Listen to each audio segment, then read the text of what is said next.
Electric vehicle వాడే ప్రతి ఒక్కరికి ఈ వీడియో యూజ్ అవుతుందండి. అబ్బా సాయిరామ్. ముఖ్యంగా లిథియం అయన్ బ్యాటరీ వాడే వెహికల్స్ ఏ బ్రాండ్ అయినా చిన్నదైనా పెద్దదైనా ఎవరికైనా కూడా లిథియం అయన్ బ్యాటరీ తయారు చేసే వెండరు ఒకటి మాత్రం చెప్తారు, ఏంటంటే ఎవ్రీ ఇయర్ ఒక 10% ఛార్జింగ్ అనేది తగ్గుతుంది. ఇప్పుడు మీకు ఇప్పుడు వెహికల్ అమ్మేటప్పుడు 100 కిలోమీటర్లు చెప్పారు అనుకోండి, 1 ఇయర్ తర్వాత 90 వస్తుంది, 2 సంవత్సరాల తర్వాత 80, దీని తర్వాత 70. ఇది పక్క మీరు ఫిక్స్ అవ్వండి.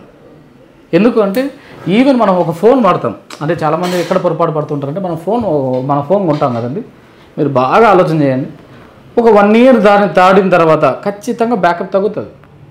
1 డే మొత్తం వచ్చేది, కొద్ది రోజులు పోంగా ఏమవుతుంది, అది తగ్గుతూ వస్తుంది. ఇది చాలామంది కొంతమంది డీలర్లకు తెలుసో లేకపోతే తెలియకో లేకపోతే వెహికల్ ఏదో అమ్మేసి ఫస్ట్ మళ్ళీ అగత చూద్దాంలే అనుకోవడము, లేకపోతే కొత్త స్టాఫ్ తప్పిదం వల్ల ఇది కస్టమర్కి ఎక్స్ప్లెయిన్ చేయొచ్చు, చేయకపోవచ్చు. బట్ మీరు వెహికల్ కొంటున్నారు అంటే తప్పకుండా 2 సంవత్సరాల తర్వాత అయితే మీకు బాగా తగ్గుతుంది మైలేజ్. మీరు మళ్ళీ వెళ్ళి వాళ్ళతో గొడవపడి మీరు ఈ వెహికల్ కొనడం ఎందుకు వేస్ట్ అని మీరంతా బాధపడడం కన్నా ఇదైతే మీరు ఫిక్స్ అవ్వండి.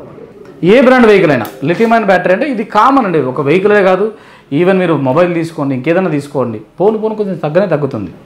మనం మనిషిలాగేనండి. ఇప్పుడు మనమే ఉన్నాం. ఫస్ట్ నాకు తెలిసి ఒక 20 ఏళ్ళలో ఉన్న ఎనర్జీ 80 ఏళ్ళలో వస్తుందా? రాదు.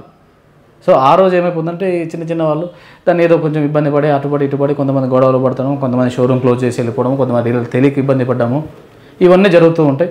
బట్ మీ అందరికీ నా రిక్వెస్ట్ ఏంటంటే ఉన్న వాస్తవం ఇది. మీరు ఎవరిని అడిగినా కూడా ఉన్నది ఇదే. ఈ పర్సెంటేజ్ ప్రకారం బ్యాటరీ అయినా తగ్గుతూ వస్తుంది.